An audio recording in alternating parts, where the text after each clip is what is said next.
I want to take us back to kind of this like fundamentals basement explanation of tokens that you were talking about, because I think I've also heard you call them the chameleon asset.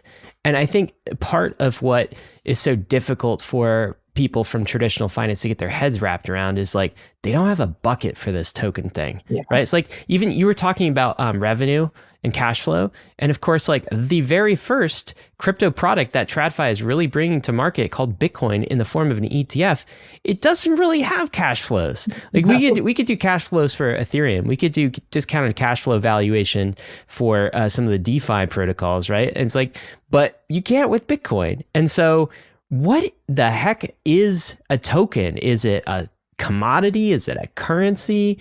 Is it like an equity? Gary Gensler thinks they're all securities, apparently, aside from Bitcoin. So even some of the regulators are confused about this. How do you explain that? Well, I think it's its own unique thing, right? I mean, and that's why we do sometimes think of it as a chameleon, right? In some ways, it's a security, and some tokens absolutely have security-like characteristics. Many also have commodity-like characteristics. Bitcoin has commodity-like characteristics associated with it in terms of its limitations on supply, how the supply is mined, right? Those are commodity-like characteristics.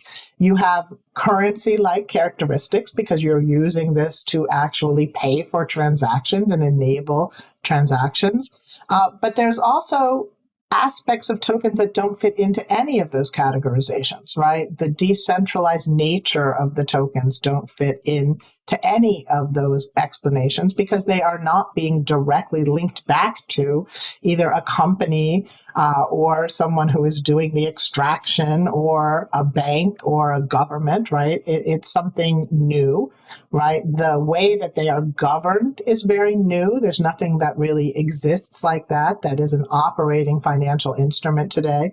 And I think that the ways that we are seeing them being used in terms of composability means that sometimes something changes the way it's being used and can change back after it has been kind of unwound, right? So when you start to lock your assets into a liquidity pool or a staking pool, those assets become something else, right? They become almost, like a repo or like a securities lending transaction that get you revenue streams that are different than what the asset itself generates. So there's all these new aspects of both how they are constructed, how they operate, and how they are used that don't fit neatly into a security, a commodity, or a currency bucket. So I think that, that's why we encourage people learn about tokens.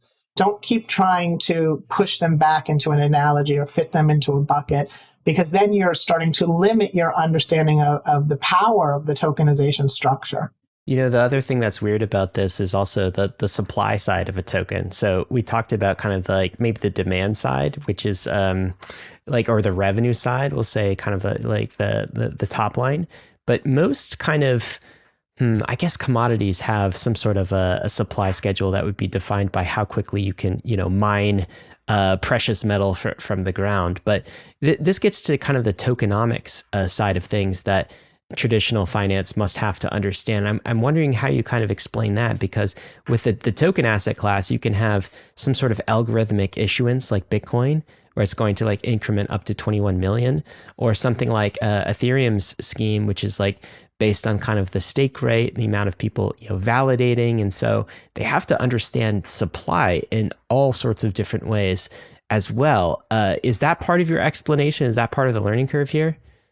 Yeah, in fact, we've published several articles on really being able to talk about the supply side of tokenomics, because it is such an important part of being able to participate in the space.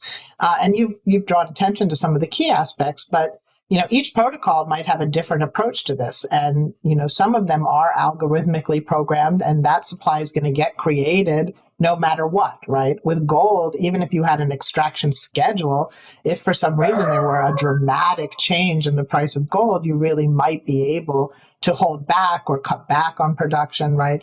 When you have these algorithmically programmed assets, that's just not possible, right? You can't go in and tweak the algorithm as you go, or it's not any algorithmically driven process any longer.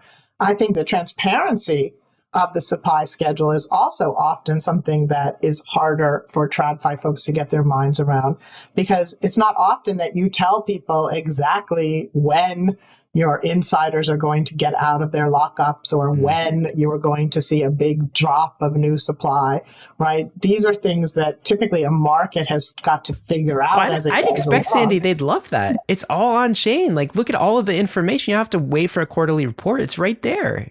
But that's why I'm saying, like, once people get over this kind of visceral reluctance to look at the space as an opportunity, once they start to move past that, the real opportunities and the real excitement about what the crypto domain is offering really starts to hit home. In fact, I always ask people, what was your aha moment? Like, there is always an aha moment for people in TradFi when suddenly they get it. And so many people who have moved from TradFi into the crypto world have done so because when they have that aha moment, they see, oh my goodness, this could really change so much and solve so many of the issues that we're dealing with in the industry. I have to be a part of making this happen. So I think that's also, a lot more people are having aha moments that is helping to bring the two worlds together as well. If you enjoyed all of that, then you'll absolutely love the Bankless newsletter. Join over 300,000 fellow readers, all for free. Click below to sign up.